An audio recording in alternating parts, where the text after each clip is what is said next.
Hello every one, ഇന്ന് ഞാൻ നിങ്ങൾക്ക് ഇൻട്രൊഡ്യൂസ് ചെയ്യാൻ പോകുന്നത് super soft and creamy white forest കേക്കാണ്. ഈ വീഡിയോയിൽ ഞാൻ സ്റ്റെപ്പ് ബൈ സ്റ്റെപ്പായിട്ട് തന്നെ ഡീറ്റെയിൽസ് എല്ലാം ഞാൻ പറയുന്നുണ്ട്. അപ്പോൾ നിങ്ങൾ അവസാനം വരെ ഒന്ന് കണ്ടു നോക്കാം, നിങ്ങൾക്ക് എന്തായാലും യൂസ്ഫുൾ ആവും. അപ്പോൾ നമുക്ക് വീഡിയോയിലേക്ക് പോകാം കേട്ടോ. അപ്പോൾ നമ്മൾ 1 kg ആട്ടോ കേക്ക് ചെയ്യുന്നത്. അപ്പോൾ അതിന് 1 കപ്പ് മൈദയാണ് വേണ്ടത്. ഇനി 1/4 ടീസ്പൂൺ ബേക്കിംഗ് സോഡയാണ് വേണ്ടത്.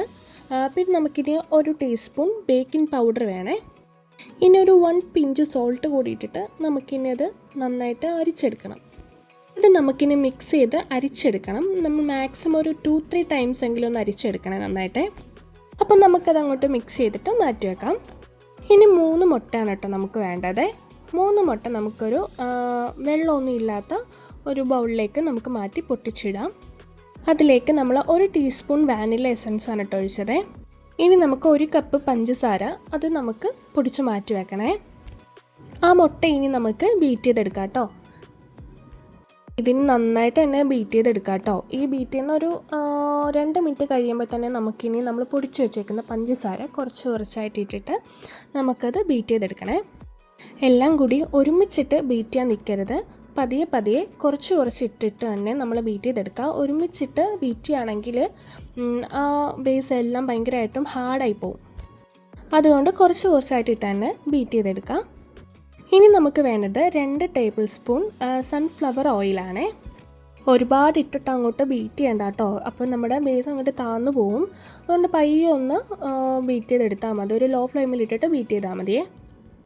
ഇനി നമ്മൾ അരിച്ചു വെച്ചേക്കുന്ന ഡ്രൈ ഇൻഗ്രീഡിയൻസ് ഇട്ടിട്ട് പയ്യെ നമ്മുടെ ആ സ്പാച്ചുല വെച്ചിട്ട് അല്ലെങ്കിൽ വിസ്ക് വെച്ചോ നിങ്ങൾക്ക് എന്തായാലും യൂസ് ചെയ്യാം കേട്ടോ. വിസ്കോ അല്ലെങ്കിൽ സ്പാച്ചുല വെച്ചിട്ട് വളരെ സ്ലോലി ആയിട്ട് നമുക്ക് ഇങ്ങനെ ഒരുപാടിട്ട് കുത്തി ഇളക്കണ്ട. പയ്യെ ഇങ്ങനെ ഇതാക്കിയാൽ മതി. ഇപ്പോൾ ഞാൻ സ്പീഡിൽ ചെയ്തേക്കുന്നതുകൊണ്ടാണ് ഈ ഒരു സ്പീഡ് കാണിക്കുന്നത്. വളരെ പതുക്കെ ഒരു 3-4 പ്രാവശ്യമായിട്ട് നമ്മുടെ ആ ബേസ് ഇട്ടിട്ട് പതിയെ ചെയ്ത് കൊടുത്താൽ മതി. ഇതിലേക്ക് 2 ടേബിൾ സ്പൂൺ പാൽ കൂടി ഞാൻ ചേർക്കുന്നുണ്ട്. അതൊന്നും ഒരുപാട് കട്ടിയാവാതിരിക്കാൻ വേണ്ടിയിട്ടാണ്. അതുകൂടി ചേർത്തിട്ട് പതിയെ നമ്മളത് ചെയ്തെടുക്കാം. ഇനി നമുക്ക് നമ്മുടെ ടിന്നൊന്ന് ബട്ടർ വെച്ചിട്ടോ അല്ലെങ്കിൽ ഓയിൽ വെച്ചിട്ടോ നന്നായിട്ടൊന്ന് സ്പ്രെഡ് ചെയ്ത് ഇതാക്കി കൊടുക്കാം. എന്നിട്ട് നമ്മുടെ ബട്ടർ പേപ്പർ ഒരു റൗണ്ടിൽ തന്നെ ആ ഒരു ഷേപ്പിൽ കട്ട് ചെയ്തെടുത്തിട്ട് അതുകൂടി വെച്ചിട്ട് സൈഡിലും അതിൻ്റെ റൗണ്ടിലൊക്കെ ആയിട്ട് നന്നായിട്ട് ഓയിലൊന്ന് സ്പ്രെഡ് ചെയ്ത് കൊടുക്കണേ.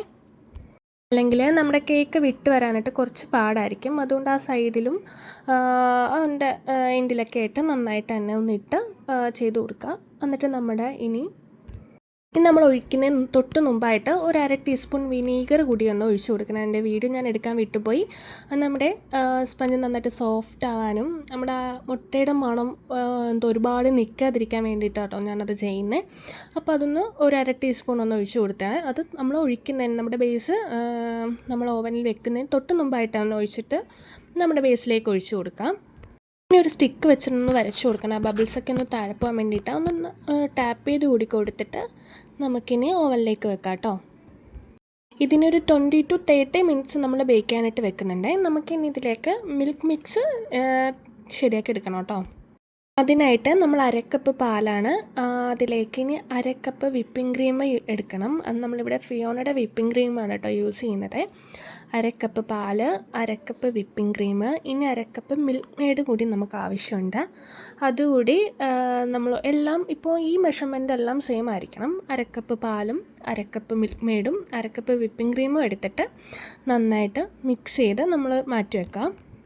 ഇനി നമുക്ക് ക്രീം ഒന്ന് വിപ്പ് ചെയ്തെടുക്കണം. അതിന് വേണ്ടിയിട്ട് നമ്മളിവിടെ 1/2 കപ്പ് വിപ്പിംഗ് ക്രീമാണ് കേട്ടോ എടുക്കുന്നത്. ഇപ്പോൾ നിങ്ങൾക്ക് ഓവർ ഡിസൈൻ ഒന്നും ഇല്ല, ഒരു സിമ്പിളായിട്ടുള്ളതാണെങ്കിൽ 1/2 കപ്പ് നമുക്ക് നോർമൽ നമുക്ക് ചെയ്യാൻ പറ്റുന്നതായിരിക്കും. ഇനി ഓവറായിട്ട് ഡിസൈൻ എന്തെങ്കിലും ചെയ്യുന്നുണ്ടെന്നാണെങ്കിൽ നമുക്കൊരു 1.25 കപ്പ് നമുക്ക് വിപ്പിംഗ് ക്രീം എടുക്കാവേ.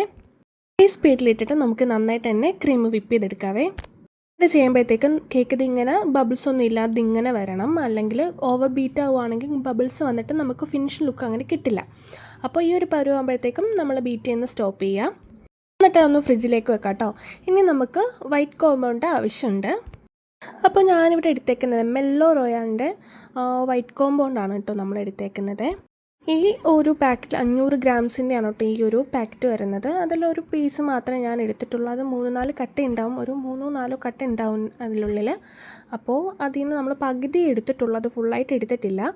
അപ്പോൾ ആവശ്യം അനുസരിച്ച് നമ്മളത് കട്ട് ചെയ്തെടുത്താൽ മതി. അപ്പോൾ ഞാൻ കുറച്ച് എടുത്തിട്ട് ഇങ്ങനെ പീസായിട്ട് നമുക്കത് ഇടയ്ക്ക് ഇങ്ങനെ കടിക്കാൻ കിട്ടണം, അപ്പോഴാണ് ഒരു ടേസ്റ്റ് നമുക്ക് വരിക. അപ്പോൾ ഇങ്ങനെ ചെറിയ പീസസായിട്ട് നമ്മളിങ്ങനെ കട്ട് ചെയ്ത് വെച്ചിട്ടുണ്ട്. ഇനി നമ്മൾ കേക്ക് സെറ്റ് ചെയ്യാനകത്ത് അതിൻ്റെ ഇടയ്ക്ക് ഫില്ലിംഗ് ആയിട്ട് ഇടാനുള്ളതാണ്. ഇനി നമ്മുടെ കേക്ക് ബേക്കായി വന്നിട്ടുണ്ട്. അത് നമുക്കിനി ബേസ് ഒന്ന് മാറ്റിയിട്ടൊക്കെ അതിനി ഒരു 3 ലെയറായിട്ട് നമുക്ക് മുറിച്ചെടുക്കണം. ഞാനിപ്പോൾ ഒരു 3 ലെയർ തന്നെയാണ് എടുത്തേക്കുന്നത്. ഇപ്പോൾ ഞാൻ ഉദ്ദേശിച്ച അത്ര ഒരു ഹൈറ്റ് കിട്ടിയില്ല എന്ന് എനിക്ക് തോന്നുകയാണെങ്കിൽ ഞാനൊരു 4 ലെയറൊക്കെ ആക്കും. ഇപ്പോൾ പലരും പല രീതിക്കാണ് കേക്ക് കട്ട് ചെയ്തിട്ട് ചെയ്യുന്നത്. ഇതിപ്പോൾ ഞാൻ 3 ലെയറാണ് കട്ട് ചെയ്തേക്കുന്നത്. അപ്പോൾ നമുക്കിനി കേക്കൊന്ന് സെറ്റ് ചെയ്തെടുക്കാവേ. അപ്പോൾ ഞാൻ കുറച്ച് വിപ്പിംഗ് ക്രീം ഞാനിങ്ങനെ ഒരു പൈപ്പിംഗ് ബാഗിൽ എടുത്ത് മാറ്റി വെക്കുന്നുണ്ട്. നമ്മുടെ ആ സൈഡിലൊന്ന് ഫിനിഷിങ് കിട്ടാൻ വേണ്ടിയിട്ടാണ്. അപ്പോൾ നമ്മളിനി ആദ്യത്തെ കേക്ക് ഒരു ലെയർ നമ്മൾ വെച്ചു. അതിനുശേഷം നമ്മുടെ മിൽക്ക് മിക്സിൽ അതൊരു ചെറിയൊരു കുപ്പിലേക്ക് മാറ്റിയിട്ട് അതിൻ്റെ അടപ്പിൽ ഒരു ചെറിയ ഹോൾസ് ഇട്ട് കൊടുത്തിട്ട് ചെയ്യുകയാണെങ്കിൽ നമുക്ക് എല്ലായിടത്തോട്ടും നന്നായിട്ട് തന്നെ അതിൻ്റെ മിൽക്ക് മിക്സ് എത്തും. അപ്പം നന്നായിട്ട് ടേസ്റ്റ് എല്ലായിടത്തോട്ടും ഒരേപോലെ കിട്ടാൻ വേണ്ടിയിട്ടാണ് കേട്ടോ ഞാൻ അങ്ങനെ ചെയ്തത്. ഇനി നമ്മുടെ കേക്കിൻ്റെ പുറത്തേക്ക് നമ്മൾ ക്രീം അപ്ലൈ ചെയ്തു. അതിന് നന്നായിട്ട് ഒരുപാട് ക്രീം ഇട്ട് ചെയ്യേണ്ട കേട്ടോ. ഞാൻ ഒരുപാട് തിന്ന് കൊടുത്തിട്ടില്ല. അതിനുശേഷം ഞാൻ ഈ സൈഡിലേക്ക് ഇതിങ്ങനെ ആ പൈപ്പിംഗ് ബാഗ് വെച്ചിട്ട് ഞാൻ ചെയ്തിട്ടുണ്ട്. അത് ഒരേപോലെ ഷേപ്പിൽ കിട്ടാൻ വേണ്ടിയിട്ടാണ് ഞാൻ സൈഡിൽ നമ്മുടെ ഈ വൈറ്റ് ചോക്ലേറ്റ് ഇടുമ്പോഴത്തേക്കും ഈ സൈഡിൽ താന്ന് പോകണ്ടെന്ന് വെച്ചിട്ടാണ് ഞാൻ അങ്ങനെ ചെയ്ത് കൊടുത്തത്. അതിനുശേഷം നമ്മൾ വൈറ്റ് ചോക്ലേറ്റ് നമ്മൾ അരിഞ്ഞു വെച്ചേക്കുന്ന ഇനി അടുത്ത ലെയർ കൂടി വെച്ചിട്ട് റിപ്പീറ്റ് ചെയ്ത് തന്നെ ചെയ്യുക. നമ്മുടെ മിൽക്ക് മിക്സ് ചെയ്തു, അതിനുശേഷം നമ്മുടെ വിപ്പിംഗ് ക്രീം എടുത്തിട്ട് നമ്മളിങ്ങനെ തന്നെ ചെയ്യുക. അതിനുശേഷം നമ്മുടെ വൈറ്റ് ചോക്ലേറ്റ് കൂടി ഇട്ടിട്ട് കൊടുത്തിട്ട് നമ്മൾ സൈഡിൽ അതുപോലെ തന്നെ റൗണ്ട് ചെയ്ത് തന്നെ ചെയ്ത് കൊടുക്കുന്നുണ്ട്. അങ്ങനെ ഫുള്ള് നമ്മൾ ഇതുപോലെ തന്നെ സെറ്റാക്കി എടുക്കാം. ഇതിനിടയ്ക്ക് ഇനി നട്ട്സ് എന്തെങ്കിലും നിങ്ങൾക്ക് ആഡ് ചെയ്യണമെന്നാണെങ്കിൽ അങ്ങനെ ആഡ് ചെയ്യാം കേട്ടോ. ഞാനിപ്പോൾ വൈറ്റ് ചോക്ലേറ്റ് മാത്രമാണ് എടുത്തേക്കുന്നത്. ഇനി ഫൈനൽ നമ്മൾ ടോപ്പിലെത്തുമ്പോഴത്തേക്കും നമ്മളിനി മിൽക്ക് മിക്സ് ചെയ്ത് കൊടുത്തിട്ട് നമ്മളിനി അതിന് നമ്മൾ ക്രീം കോട്ട് ചെയ്ത് വെക്കുകയാണ് കേട്ടോ ചെയ്യുന്നത്. ഒരു 20 to 50 മിനിറ്റ്സ് നമ്മൾ ഫ്രീസറിൽ വെച്ചിട്ട് എടുത്തിട്ട് നമുക്കിനി ഫിനിഷിംഗ് ലുക്ക് ചെയ്യാൻ വേണ്ടി എടുക്കാം കേട്ടോ. അപ്പോൾ നമ്മൾ ഡെക്കറേഷൻ വീഡിയോ ഞാനിപ്പോൾ ഇതിൽ ആഡ് ചെയ്തിട്ടില്ല. അതിനി നെക്സ്റ്റ് ഒരു വീഡിയോയിൽ ഞാൻ എന്തായാലും തീർച്ചയായിട്ടും ആഡ് ചെയ്യുന്നതായിരിക്കും കേട്ടോ. കേക്കിൻ്റെ ഫിനിഷിംഗ് ലുക്ക് ഞാൻ ലാസ്റ്റ് കാണിക്കുന്നുണ്ട് കേട്ടോ. അപ്പോൾ നിങ്ങൾക്ക് വീഡിയോ ഇഷ്ടപ്പെട്ടെന്നാണെങ്കിൽ നിങ്ങൾ ഉറപ്പായിട്ടും വീഡിയോ ലൈക്ക് ചെയ്യാനും സബ്സ്ക്രൈബ് ചെയ്യാനും മറക്കല്ലേ. അപ്പോൾ നെക്സ്റ്റ് ഒരു വീഡിയോയിൽ പുതിയൊരു റെസിപ്പി ആയിട്ട് വീണ്ടും കാണാം. Bye bye.